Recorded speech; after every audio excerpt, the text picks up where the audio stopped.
அடுத்து காயல்பட்டினம் ஜவாஹிராங்கிறவங்க கேட்குறாங்க. என்ன கேட்குறாங்கன்னு கேட்டால், ஒரு ஹதீஸை அரபில் அனுப்பி இந்த ஹதீஸ் சரியான ஹதீஸா அப்படின்னு கேட்குறாங்க. அந்த ஹதீஸ் என்னன்னு கேட்டால், ஆசிம் பின் ஹுமைத் என்கிறவர் சொல்கிறாரு, ஆயிஷா நாயிட்ட நான் கேட்டேன். என்ன கேட்டேன்னு கேட்டால், இரவு தொழுகை ரசூல் ஸல்லல்லாஹு அலைஹி வஸல்லம் எதை கொண்டு துவக்குவார்கள்? பிமாக்கான ரசூலுல்லாஹி ஸல்லல்லாஹு அலைஹி வஸல்லம் யஸ்தஃப்திஹு கியாமல் லைலி, இரவு தொழுகையை ரசூல் ஸல்லல்லாஹு அலைஹி வஸல்லம் எதை கொண்டு துவக்குவார்கள் என்று நான் கேட்டேன். அப்போ காலத்து ஆயிஷா சொல்கிறாங்க, லக்கது சஅல் தனி அன் ஷையின், என்னிடத்தில் ஒரு செய்தி நீ கேட்டிருக்கிறாய். மா சாலனி அகதுன் அன்ஹு அகதுன், இதை பற்றி ஒத்துரை என்று கேட்டதே இல்லை.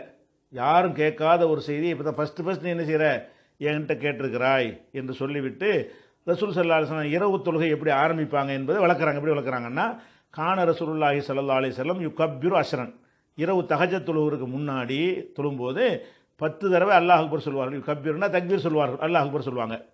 ஒய் அஹ்மது அஷ்ரன், 10 தடவை அல்ஹம்துலில்லாஹ் சொல்லுவாங்க. ஒய் சப்பிஹு அஷ்ரன், 10 தடவை சுப்ஹானல்லாஹ் சொல்லுவாங்க. ஒய் ஹல்லிலு அஷ்ரன், 10 தடவை லா இலாஹ இல்லல்லாஹ் சொல்லுவாங்க. ஒய் யஸ்தக்ஃபிர் அஷ்ரன், 10 தடவை இஸ்திக்ஃபார், அதாவது அஸ்தக்ஃபிருல்லாஹ் பாவ மன்னிப்பு அதை சொல்லுவாங்க.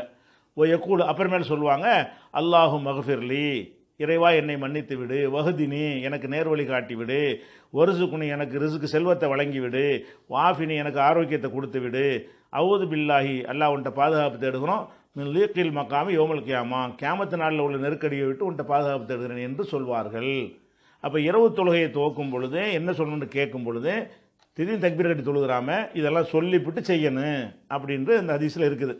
இது சரியான ஹதீஸான்னு கேட்குறாங்க. சரியான ஹதீஸ் தான். இந்த ஹதீஸ் வந்து நசையில் இருக்குது, நிறைய நூல்கள் இருக்கிறது. நசையில் உள்ள ஒரு ஹதீஸை நான் பார்த்ததை சரியான ஹதீஸாக இருக்குது. ஒரு ஹதீஸ் சரியாக இருந்தால் போதும். அப்போ இந்த துவாக்களை வந்து தக்பீர் தஹரீமாவுக்கு பிறகு தொழுகி உள்ளே ஓதணுமா தொழுகி வெளியே ஓதணுமான்னு கேட்குறாங்க. எதை கொண்டு துவக்குவார்கள் வருதில்ல, எதை கொண்டு துவக்குவார்கள்னு சொன்னாலே வெளியே ஓதுறேன். தொழுகைக்கு உள்ளே ஓதுறதுக்குன்னு ஒரு முறையை ரசூலுல்லாஹ் கற்று தந்துட்டாங்க. அது வஜ்ஜகத்து ஓதணும், பாயுது ஓதணும், அப்புறம் அல்ஹம்து, அதுதான் கற்றுருந்துருக்குறாங்க.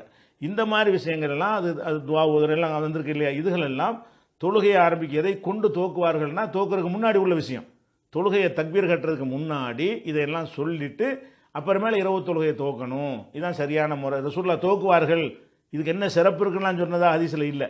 எதை கொண்டு துவக்குவார்கள்னு கேட்கும் பொழுது அப்போ ரசூல் ஸல்லல்லாஹு அலைஹி வஸல்லம் இதெல்லாம் செய்வாங்க என்று ஆயிஷா நாயகி அதை எடுத்து சொல்கிறாங்க. இதுகளை எல்லாம் ஆயிஷா நாயகி கேட்குற மாதிரியே அவங்க ஓதிருக்கிறாங்கன்னு வழங்குது. அவங்க இதெல்லாம் அதை பற்றி சொல்ல முடியும். சுப்ஹானல்லாஹ் வாய்க்குள்ளே சொல்லிக்கிட்டு அவங்களுக்கு தெரியாது. அது மாதிரி கொஞ்சம் ஒரு சின்ன ஒரு அடுத்தால் கேட்குற சத்தத்தில் அதெல்லாம் ஓதிவிட்டு செய்யணும் என்பது தான் சரியான விஷயம்.